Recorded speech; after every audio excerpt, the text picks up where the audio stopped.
अस्सलाम वालेकुम, कैसे हैं आप सब? उम्मीद करती हूँ मज़े में होंगे, ठीक होंगे। हम भी अल्हम्दुलिल्लाह ठीक हैं। आज किचन में मैं काफ़ी लेट आई थी। वो इसलिए कि मेरी दोस्त का फ़ोन आ गया। बातों में हम बैठे तो टाइम का अंदाज़ा ही नहीं हुआ। बातों में बात निकलती चली गई। कम तकरीबन 1 से डेढ़ घंटा हमने बात की फ़ोन पे और जब टाइम देखा तो मैंने कहा लो इतनी देर हो गई। बातों में टाइम का पता ही नहीं लगा। बस हम लोगों की बात ऐसी ही होती है, जब बात पे लग जाते हैं तो टाइम का पता ही नहीं लगता। इतनी लंबी-लंबी बातें होती हैं। अभी तो ख़ैर काफ़ी अरसे बाद उनका फ़ोन आया था, क्योंकि वो शहर से बाहर गई हुई हैं। जब यहाँ होती थी सुबह शाम ही हमारी बात होती थी, लेकिन सुबह शाम में भी हम घंटों ले लेते थे बात में, इतनी ही हमारी बातें होती थी। जब फ़ोन बंद करती थी ना तो ये कहते थे कि क्या बातें होती हैं, रोज़ बात करते हो तुम लोग और इतनी लंबी-लंबी बातें। और अभी भी यही हुआ कि वो बात में बात निकलती चली गई और इतनी देर हो गई। जब मैंने टाइम देखा तो मैं कहा अल्लाह मैं इतनी लेट हो गई हूँ और मुझे आज आटा भी गूँदना था और आटा गूँदने में तो मेरी वैसे ही जान जाती है। तो बस फिर मैं जल्दी से आई, मैंने कहा आटा गूँद के फिर मुझे रोटी भी डालनी है। आज हमें दरअसल जाना है किचन का सामान ग्रॉसरी वगैरह के लिए। तो बस यही था कि खाने से फ़ारिग होके काम वाम तो मैंने सारे कर लिए थे रूटीन के। खाना तो मैंने आज कुछ बनाना नहीं था, रात का सालन रखा हुआ था, चिकन गोभी बनाई थी मैंने रात में।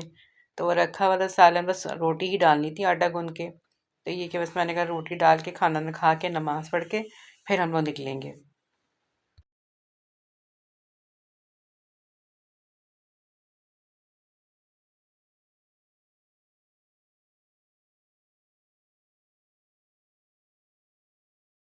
बस आटा कंप्लीट करके मैंने फिर जल्दी से रोटियां डाली हैं, क्योंकि हमने जाना भी जल्दी था। दिन छोटे हैं ना, टाइम का पता ही नहीं लगता है।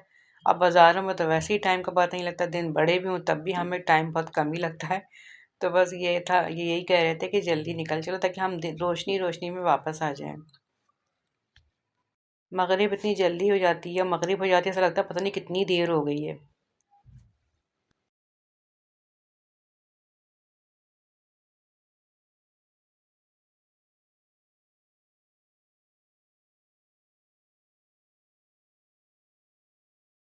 जिस दिन खाना नहीं बनाना हो ना तो यही होता है कि आज कोई काम ही नहीं है और उस चक्कर में कुछ ज़्यादा ही काम लेट हो जाता है। तो मेरा भी यही था कि आज सालन वालन तो कुछ बनाना नहीं है, सिर्फ आटा ही गूँदना है। तो मैं आराम से ही किचन में जाऊँगी, लेकिन इत्तेफ़ाक से वो फ़ोन आ गया तो इस तरह हम काफ़ी लेट हो गए थे। इस टाइम ऐसे ही ज़ाया हो जाता है। खाना पकना होता है ना तो टेंशन होती है, खाना पकाना है, टाइम इतना हो गया है, जल्दी से किचन में चले जाएँ। और जिस दिन खाना नहीं पकाना और रिलैक्स होते हैं कि आज खाना नहीं पकेगा, तो उस चक्कर में कुछ ज़्यादा ही लेट हो जाता है। तो मैंने भी आज कुछ सालन तो बनाना नहीं था, रात बस आटा गूँध लिया था, रात में आके कबाब वगैरह तल लूँगी, कुछ भी कर लूँगी। तो बस ये है कि बस जाके सामान ले आएँ सारा हम। इस दफ़ा सामान ख़त्म हो गई, 2-3 चीज़ें हमारी ख़त्म हो गई थी। नहीं तो ये होता है कि रहता है सामान और ग्रोसरी आ जाती है।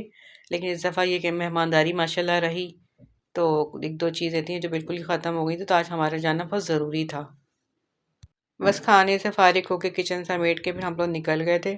शुक्र है जो टाइम हमने सोचा था उस टाइम पे हम निकल गए थे बाज़ार।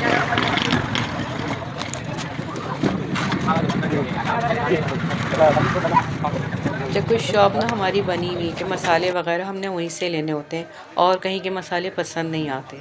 इनकी शॉप पे चीज़ें बहुत अच्छी होती हैं, साफ़ सुथरी होती हैं बिल्कुल। तो हम हमेशा मसाले इनकी शॉप से ही लेते हैं। और ऐसे ही फ्रूट का भी है, सब्ज़ी का भी है, प्याज आलू हैं, तो ये सब के ना सब्ज़ी वाले इनके बने हुए हैं, क्योंकि इनको जो है ना अपने हाथ से चीज़ पसंद करके लेना अच्छा लगता है। कहते हैं ये फ्रूट वाला हो, ये सब्ज़ी वाला हो, कहते हैं जब तुम पैसे अपनी मर्ज़ी की ले रहे हो तो फ्रूट चीज़ें मुझे मेरी मर्ज़ी की लेने दो। तो ये अपने हाथ से छाँट के लेते हैं हर चीज़, और जो सब्ज़ी वाले फ्रूट वाला छाँटने नहीं देता ना, तो ये उससे लेते ही नहीं हैं, चाहे वो कितनी ही सस्ती चीज़ क्यों ना दे रहा हो।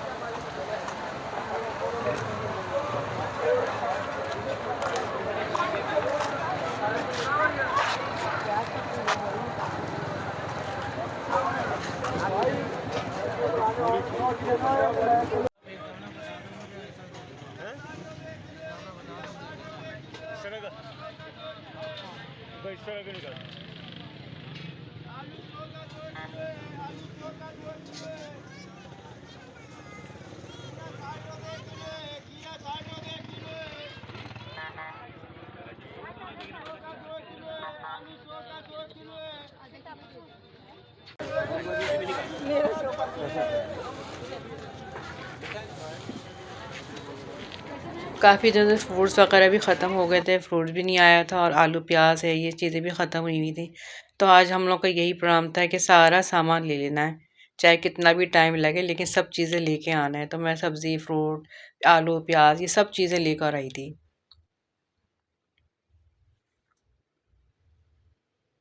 प्याज कितनी महंगी हुई हुई है, इतनी महंगी प्याज है और उस पे आ भी अच्छी नहीं रही है। ला के रखो 1-2 दिन में ही वो अंदर से ख़राब होने लगती है और रुलाती अलग है इतना। कितने आँसू आ जाते हैं प्याज काटते हुए।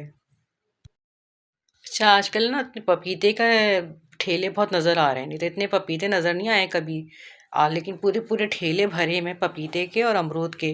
तो मैं इनसे यही कह रही थी, अमरूद तो चलो नज़र आता है सीज़न में, लेकिन पपीता मैंने कभी इतना भरा ठेलों में नहीं देखा। थोड़ा बहुत नज़र आता है रखा हुआ, और रमज़ाना में तो खैर वो थोड़ा बहुत भी नज़र नहीं आता, गायब हो जाता है बिल्कुल। लेकिन आजकल बहुत अच्छा पपीता आया है, तो फिर हम भी लेकर आए थे पपीता, तो बहुत मज़े का मीठा पपीता निकला था। भी सारे बहुत अच्छे आ रहे हैं, सब्ज़ी भी बहुत अच्छी आ रही है, लेकिन पैसे वो उनसे भी ज़्यादा अच्छे हैं। 4 45 5500।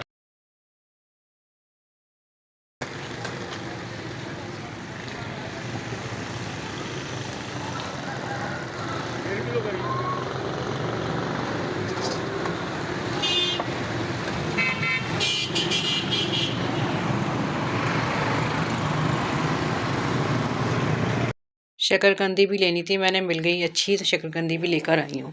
बस आके सबसे पहले मैंने सब्ज़ी, फ्रूट ये चीज़ सँभाली।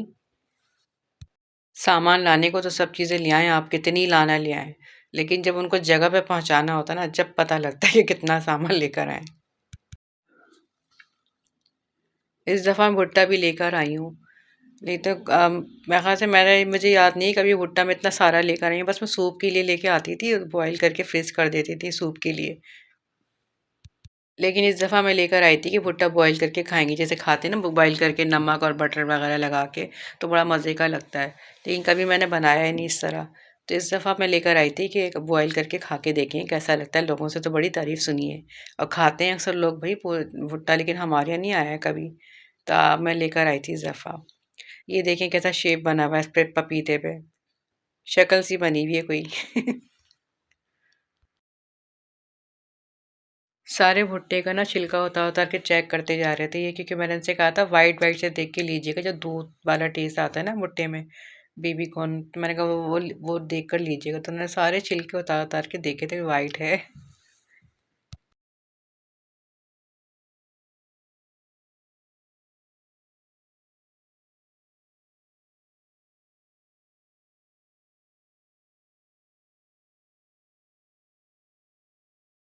अच्छा खासा मेरा का टाइम लग गया था, पहले सारे फ्रूट्स मैंने जगह पे पहुँचाए, सब्ज़ी सारी फ्रिज में पहुँचाई साफ़ करके, और उसके बाद फिर मैंने जब सामान लाती हूँ तो मेरी कोशिश होती है कि जो कैबिनेट्स हैं जिन चीज़ों के, उनको साथ हाथ के साथ साफ़ करती जाऊँ। उनके पेपर अगर चेंज करना है तो पेपर्स वगैरह चेंज कर दूँ, और जिन चीज़ों के कंटेनर होते हैं तो उनको मैं धो लूँ और फिर उसमें सामान डालूँ। अभी मुझे काफ़ी चीज़ों के कंटेनर धो के रखने हैं, तो मैंने वो चीज़ें भी उसमें डाली नहीं है और उनको मैंने ऐसे ही एक जगह रख दी है। बस साबुन का सामान की अलग ड्रॉज़ है, तो मैंने सारा साबुन वाला, सर्फ़ वाला सामान जो भी था उसके ड्रॉज़ में ले जाके रख दिया था मैंने। तो बस ये काम करते-करते मुझे काफ़ी टाइम लग गया था। बीच में मैंने फिर चाय भी बना ली थी, चाय का भी मूड हो रहा था। तो बस ये कि जब ये इस तरह का सामान का दिन होता है ना ग्रॉसरी वगैरह लाने का, तो पूरा दिन ही लग जाता है। और फिर मेरी कोशिश होती है कि जब चीज़ें आएँ ना तो वो शॉप पर ऐसे नहीं रखे हुए हों। बाज़ दफ़ा होता है ना कि रख दो सुबह रख लेंगे, लेकिन मेरी कोशिश होती है जब ये सामान आए तो हाथ के हाथ पहले तो सारा चेक करती हूँ। पर्चे के हिसाब से सारी चीज़ें आई हैं, इनके प्राइस वग़ैरह सब चेक करना। सारी चीज़ें चेक करने के बाद फिर इन सब चीज़ों को जगह पे पहुँचा देना। अगर ऐसे ही रखा हुआ होता है तो मुझे बेचैनी रहती है, मुझे अच्छा नहीं लगता कि चीज़ें बंधी हुई शॉपर में पड़ी हुई हैं। पूरा सामान जगह पे चला जाता है ना तो सुकून मिलता है। तो मेरी कोशिश फिर यही होती है, चाहे मैं कितनी थकी हूँ, कितना ही टाइम लगे, सारी चीज़ें जगह पे पहुँचा दूँ। अभी भी काफ़ी चीज़ें जो हैं मैंने उनके कंटेनर में ही डाली, क्योंकि पुरानी अभी रखी हुई थी उसके अंदर। तो मैंने इनको बाँध के, एक बड़ा मेरा कंटेनर है, मैं उसमें रख देती हूँ सारी चीज़ें। तभी मैंने ये सारे कुछ चीज़ें जो हैं उसमें रख दी।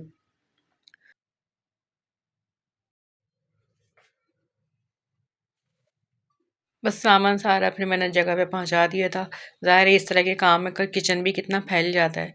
किचन को भी मैंने पूरा अच्छी तरह समेट लिया था सारा। और शुक्र है सिमट गई थी सारी चीज़ें।